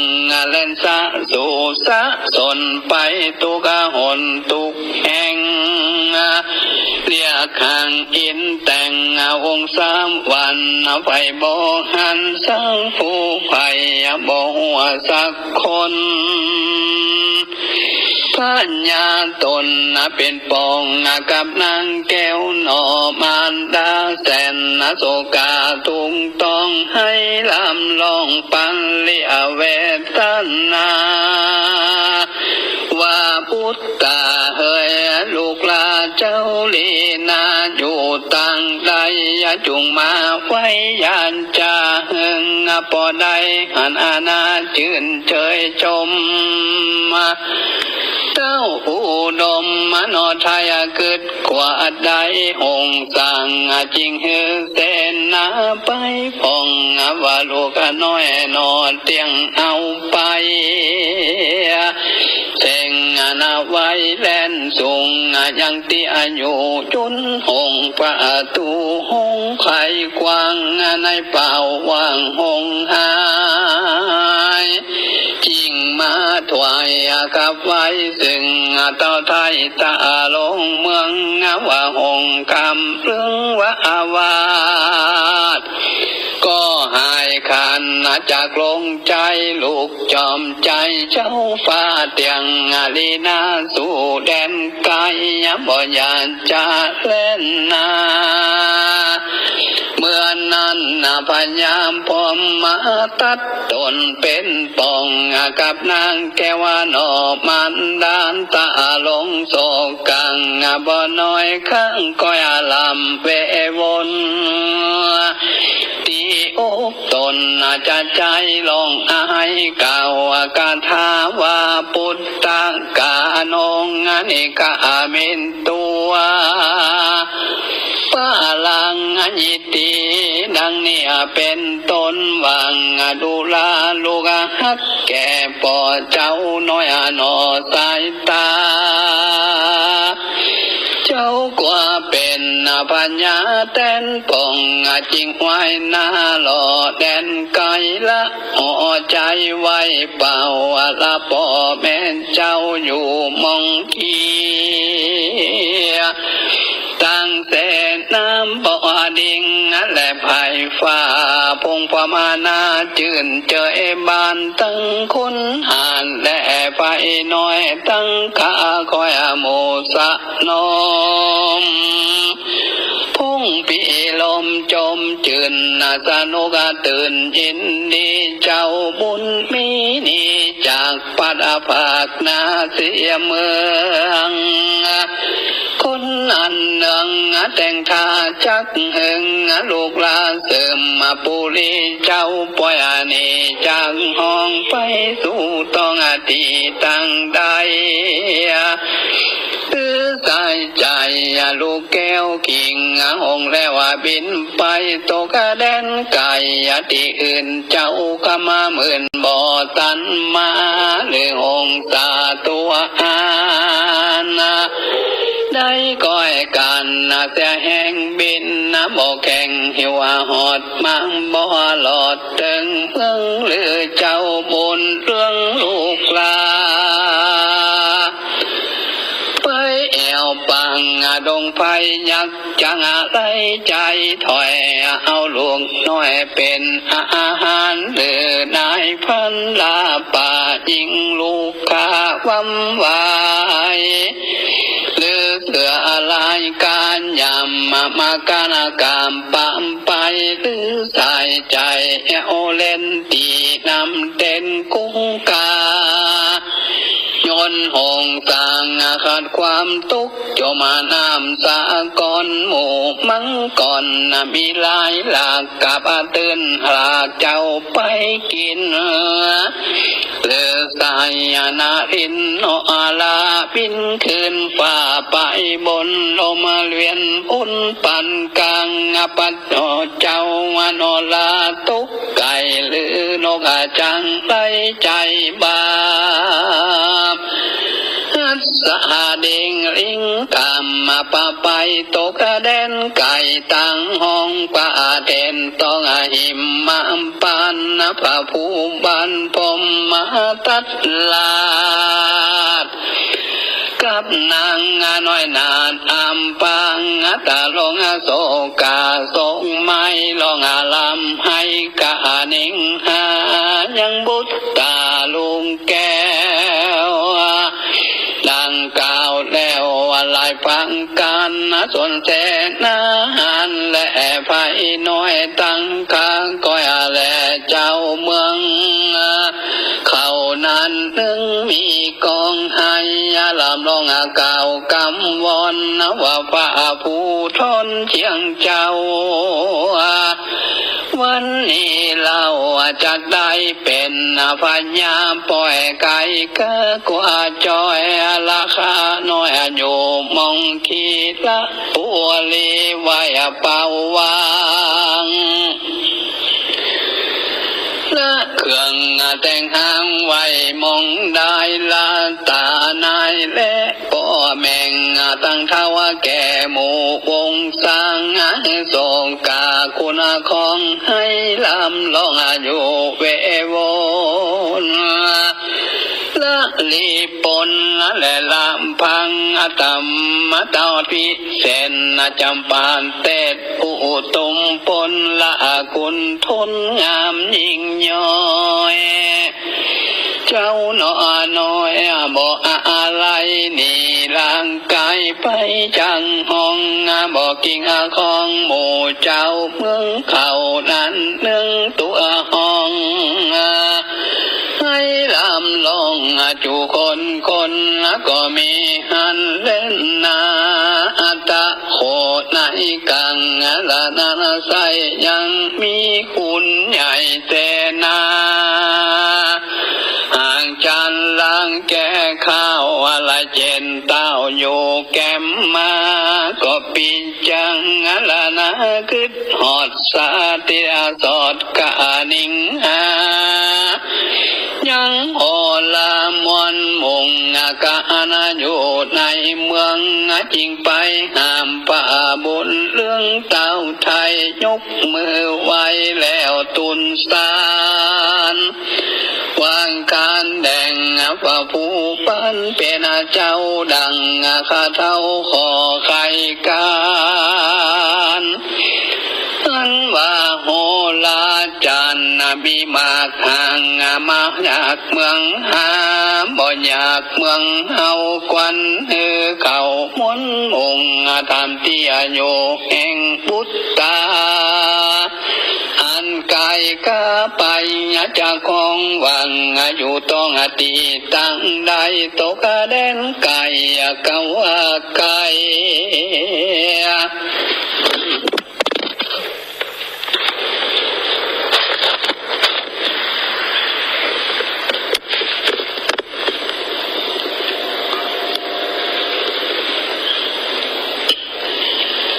ยังหูได้บ่งสังการจะและนางเมื่อนั้นปัญญามพมมาตัดตนเป็นเจ้าได้ยินเสนาเก้าตุนสารความผู้บานโจมจืนจริงหึงคุณเหมือนต่างไปเรียกหมอโหราจูพงกานาอยู่ในเวียงมาเรียงกว่ามานางติห่อเจ้าฟ้าลงกันคุณเหมือนยันฟังเฝ้าห้องเอินเป่าโมโหลาว่าอาจารย์พระเป็นเจ้ามองเก่าและมองปลายมอตั้งลายจูพุงจุงรีบไปสู่หอคำว่าอันนตินันปะโลหิโลโหลาจุงพุงกะนาอยู่ในเวียงได้ยินเสียงห้องเป่าเข้าฟังเฝ้ากวางเมาปุกปิ่นเต้าแอนแงนะพองลืมแป้นพองลืมดินส่องคือสังโปบปอง ยาน้องเร็วปันเก่าปะกันเป็นหมู่เก่าไปสู่หอคำย่อมือตำตังเก่าไว้ซึ่งเจ้าพญาวังการแดงมหาราชันเจ้าตนเป็นเก้าแห่งเจ้าเมืองสิ่งใดเครื่องคุณของข้างอยู่ห้องสันอาดานจริงมีองค์การด่วนหมู่กาเต่ามาปันนั้นจาตั้งสู้ตวงเมื่อนั้นพระญาพรหมมาตัดตนพันแผ่วได้ยินแล้วยังคำถามจิงไข่กำตันถอยว่าเจ้าหนอน้อยวงสะวันได้ก้าวพันจังห้องให้จากต้องตีหัวใจบ่มีไฟจักอาราหัวว่าเจ้ากินกัวอยู่ตั้งใดตกแดงไก่หรือวางไก่จักปอกได้ขึ้นมาตื้อสายตังน้อยนาทีเวลาขาดความไว้สู่จุงต้วยแจ้งแล้วแห่งสังกาเด็ดตึว่าอันที่นั่นโหลาตั้งหลายก็ย่อมือถวายคำไว้ซึ่งเต้าทายผู้บ้านวางกาดานไปต่อหน้าไว้บ่อนจ่าเร็วปันเดือนกับวันบวกเข้าปีนั้นเหล่าลงแอมพระสมแถมตั้งไว้จักสามใสมาคุณบอกส่วนตัวแปดหางกุดแปดมหันโหราจานเล็งพอก็แจ้งต้องหัวใจก็จริงไข่เก่าถอยว่าพระน้อยจื่นเจียงจินขี่หงบินขึ้นบนฟ้าหมายมุ่งหน้าพอดวงจันทร์ลมมาผ่านปัดผ่านปัดปัดจีเวลาขาดเมื่อมอนตุกในดงดอนป่าไม้ตีโดยใหญ่หินพางไก่นักนั่งจากของหิมเต้นต้องหิมพะปานหังบ่อนั้นพำจ่าเต่าอยู่ฟ้าอินตาจากลงมาพายฝนปนจางโตดต่างตายรับส่วนหายโศกเศร้ากำกลัวเก่าลายปูนเจ้าเป็นปุ้นน้อยแน่นจังแต่ว่าแต่สันทีไปส่งปุรีน้อยใหญ่ดันป่าไม้หิมมามปานนักเหมือนนั้นแต่ใส่นับมาว่าได้10 ปีเจ้าบุญมิงนอลาจักปอกนาขึ้นมาบนยานจะและนางเมื่อนั้นพระยามปมมาตัดต้นปองกับนางน้อยนอมารดาได้ยินโหราขับไว้ส่องเต้าไทยลวดยินดีรางวัลมีหลายแหล่งยืนปานแก่หมอตัวคนตั้งหลายหูลองนั้นตัวต้องปาลานาวังพยามปมมาตัดตนองอาจก็อามอันนั่นแหละเส้นนางตั้งปัญญาตั้งนาอันมาทายุงงานปล่อยปอกถอยขึ้นสู่ยังตียุงแห่งตนก็มีหันเล่นนาตะมาทังปะกาเซนโตสัทธาอาหารสันทังสัพพัญญูตนเป็นคู่แก่โลกจัง ากได้ไข่ปกบาลีบทหลังมีไปแจ้งพระจิงแสงแต่งศาสนาว่าดูลามพิงกูตั้งตายมนมากอันไข่ปนจากสงสารถึงในลาปันเป็นดีแล้วในเมื่อปัญญาตนแก้วพมมาตาราชาได้ยินโอลางเก่าแจ้งเสียงตีแห่งสงสัยเต้าพิจัยจมจืนปีติตื่นยินดีปัญหาการมีหลายหลังเสื้อผ้ามากนานนำตั้งเงินคำเครื่องใจเต้าไทยเนื้อยอปันเป็นรางวันพายแพ้ถึงแกงหมอตัวเต้าใจพายจุ้มจืนก็ฮือกูนาหมื่นและแสนนาตั้งป่าชะจูฟัวพอเกินส่งเกหานตั้งพญานตั้งดาวอันจักมาอามพิอาแสกลูกตาวสืบเพียงใจก็ป้องไปสู่ห้องพระแต่ละต้องตีเมืองต้นก็มีเล่นนาอันวางปัญญาพุ่มมาตันตนป้องกับนางแก้วหนออัมปะลานจะมันดานตนแม่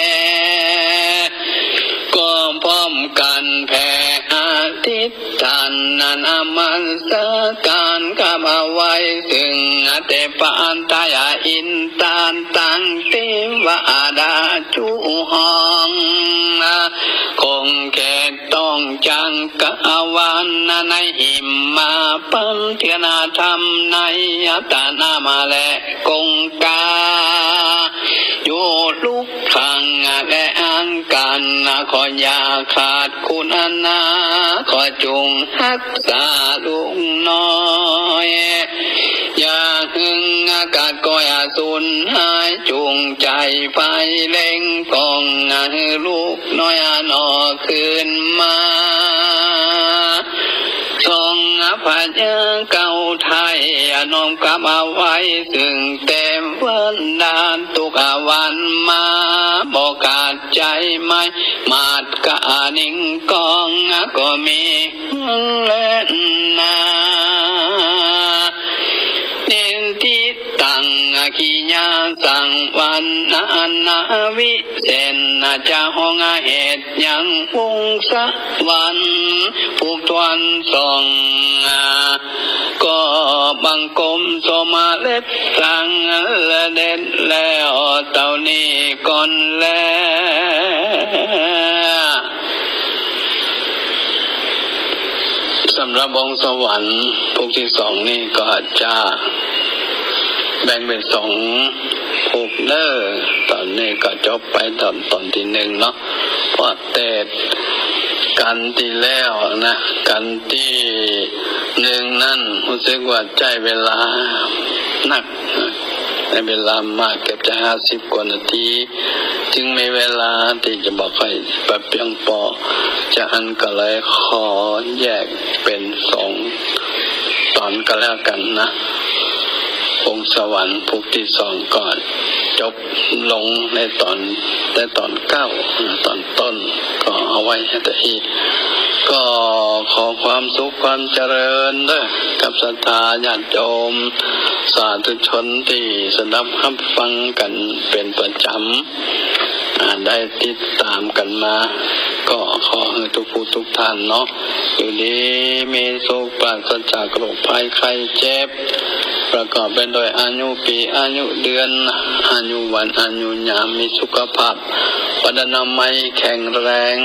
ประกอบไปด้วยจตุรพิตพรอันประเสริฐ4 ประการมีอายุวันนะสุขะปะละกันทุกคู่ทุกคนขอเจริญพรเด้อ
โอ้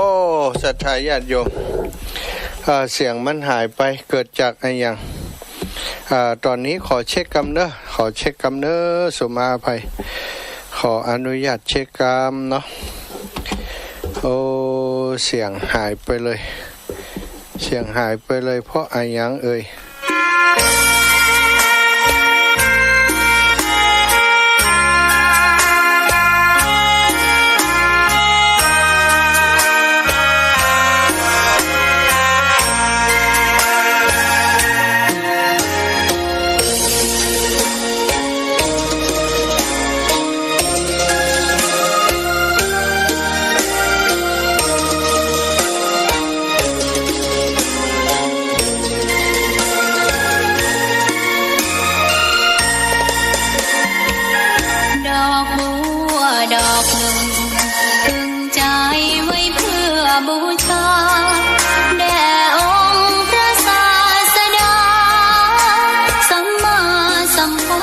เจ้า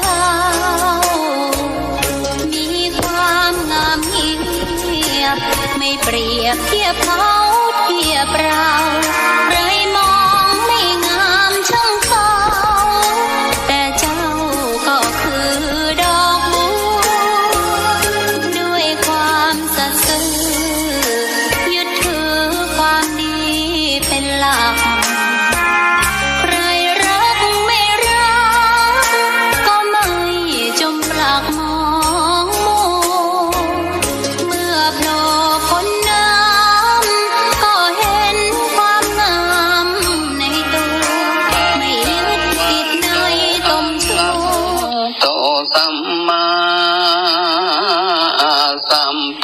ทัสสะเกนะกัมมังวิมปังเกนันลันจังกุอามาโลติสาอันตะวนดูลาสัมภูเลสันตังกายตังจริงใจมนโออันทางยงดาฟังนี่อาญายจังไปแล้วเหมือนเจ้าต้นแก้ววงสะวันวิบางตัน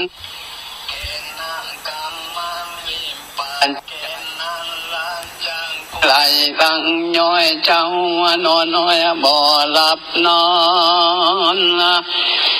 ขี่หงจรขึ้นพ้นฟ้าปลายนาจั่วดวงจันทร์ลมแห้งพันปรวัดปีกคงขาดเป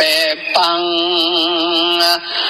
น้องปุตังน้อยอนาถลมปรฟาดปามไปตกแดนไก่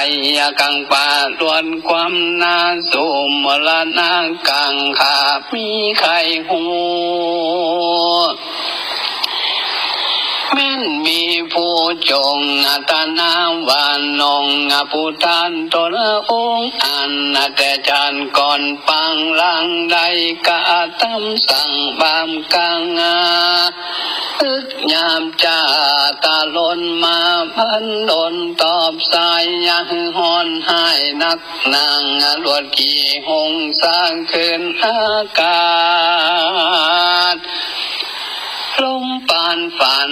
ตกไก่วิบางได้มาต้องเฮือฝากห้องหอคำนั้นจังผู้มีพาญาเปิงเก้าแจ้งแล้วแห่งติกังคาวานองปุทานตนพานาแพ้วแต่งจัดแล้วปังอ่อนเป็นว่าเนจนผ่านปังเอลโซอาลาดงตันอยู่ในสุวรรณภูมิมาเกณฑ์ห้องประเทศต้องตานีเอกันติว่าสั่งยังมีในวันหนึ่งใส่ฟันเขาป่าไม้ขึ้นมาหันลูกขาห่มกว้างยุงตีข้างตั้งเตียวฟันและเหลวโซใสก็หันใส่หังนูอยู่ในหูกวางไม้ พันบามใบปะลังก็ซอห่าง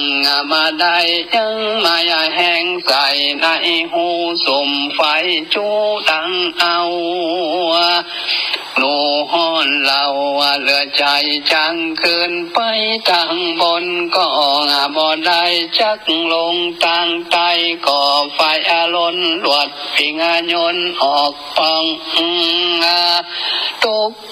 ต้องหินพังก็มันละนาเสียงขานจีเวลากาศเมื่อมอนว่าเนจรพันปังก็ปองนาสู่เฮือนมันบับติดพันอะไรจัดก็บ่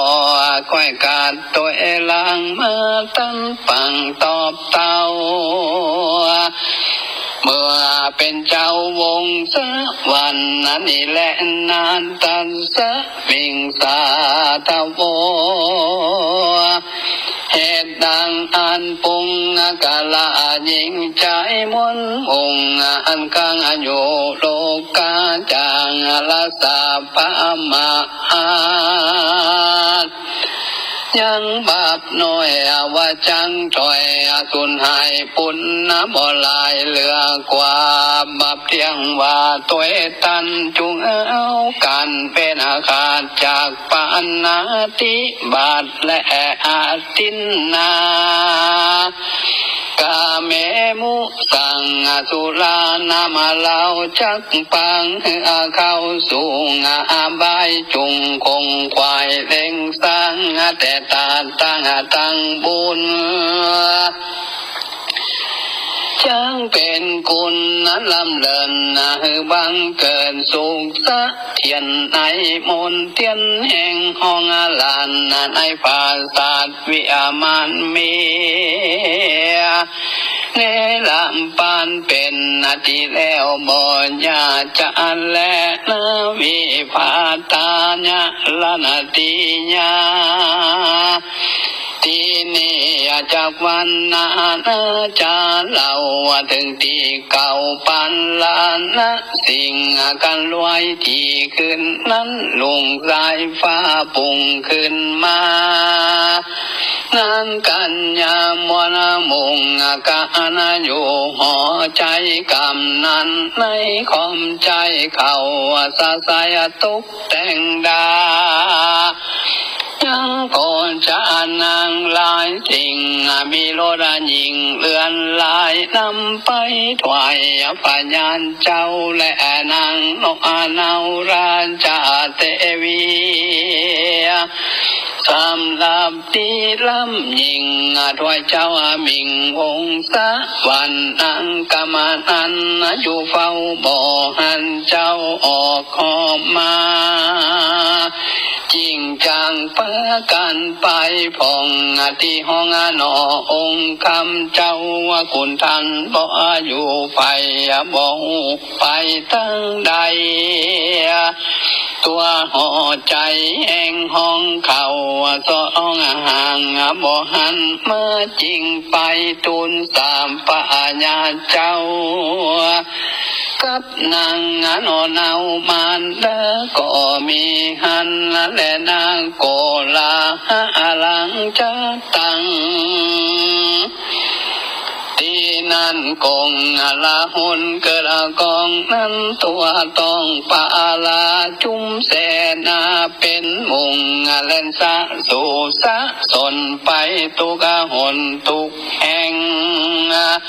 เรียกข้างอินแต่งองค์3 วันไปบ่หันสังผู้ไปบ่หัวสักคน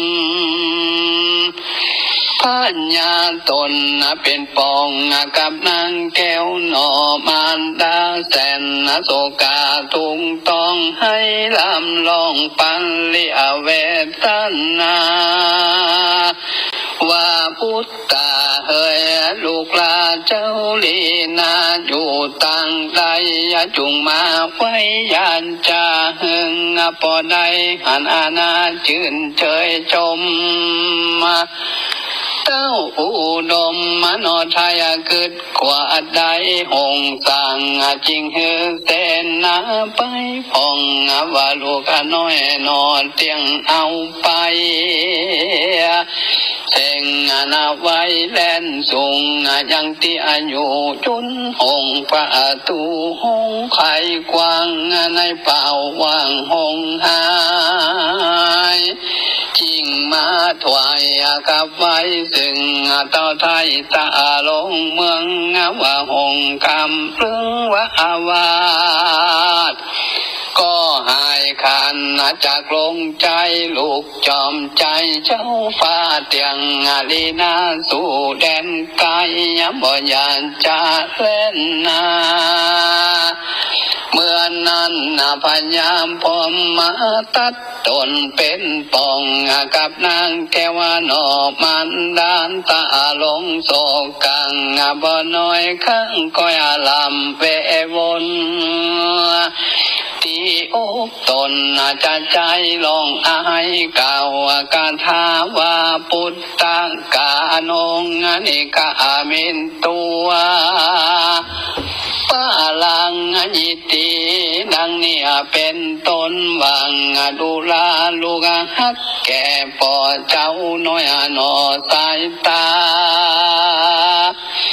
เจ้ากว่าเป็นปัญญาแตนป่องจริงไว้หน้าหล่อแดนไกลละห่อใจไว้เป่าละป่อแม่เจ้าอยู่มองทีตั้งแต่น้ำบ่อดิ่งและไผ่ฟ้าพงประมาณจื่นเจอบานตั้งคนหานและไฟน้อยตั้งขาคอยโมสะนมพุ่งปีลมจมจื่นสนุกตื่นยินดีเจ้าบุญมีนีจากปัดภาคนาเสียเมืองคนอันเนืองแต่งท่าจักหึงลูกหลานเสริมมาปุรีเจ้าปอยนีจากห้องไปสู่ต้องตีตั้งใดใส่ใจลูกแก้วกิ่งหงแล้วบินไปตกแดนไก่ที่อื่นเจ้าก็มาหมื่นบ่อตันมา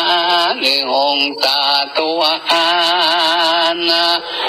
ได้ก้อยกันแต่แห่งบินบ่แข่งหิวหอดมังบ่หลอดตึงเพิ่งหรือเจ้าบนเรื่องลูกลาไปเอวปังดงไฟยักจังอะไรใจถอยเอาลูกน้อยเป็นอาหารหรือนายพันลาป่าจิงลูกค้าวัมวายหรือเสืออะไรการยำมาการกามปามไปหรือสายใจแอวเล่นตีนำเต้นกุ้งกายนหงต่างขาดความทุกข์จมาน้ำสากรหมู่มังก่อนมีลายหลากกับตื่นหลากเจ้าไปกินหรือสายนาอินโนอาลาบินคืนฝ่าไปบนลมเวียนพ้นปันกลางปัดต่อเจ้านอลาตุกไก่หรือนกจังไรใจบาสาดิงลิงกามปะไปตกแดนไก่ตั้งห้องปะเด่นต้องหิมมาปันปะผู้บันพมมาตัดลาดกับนางน้อยนานอัมปังตาลงโศกาทรงไม่ลงลำให้กานิงหายังบุตตาลุงแก้วดังกล่าวแล้วลายฟังกันส่วนแสนนาหันและไฟน้อยตั้งข้างก้อยและเจ้าเมืองเขานั้นนึงมีกองให้ลำลองกล่าวกำวอนว่าฝ่าผู้ทนเชียงเจ้าวันนี้ล เราจะได้เป็นพญาปล่อยไก่ก็กว่าจอยราคาน้อยอยู่มองขีละปัวลีไว้เป่าวางเครื่องแต่งหางไว้มองได้ละตานายและพ่อแม่งตั้งเท่าแก่หมู่วงสร้างส่งกาคุณของให้ลำลองอยู่เววนละลีปนและลำพังตำตอดพิเศษจำปานเตศผู้ตุมปนละคุณทนงามยิ่งย้อยเจ้าหนอน้อยบอกอะไรนี่ร่างกายไปจังห้องบอกกิ่งของหมู่เจ้าเมืองเขานั้นเนื่องตัวห้องให้ลำลองจูคนก็มีหันเล่นนาตะโขแห่งบิน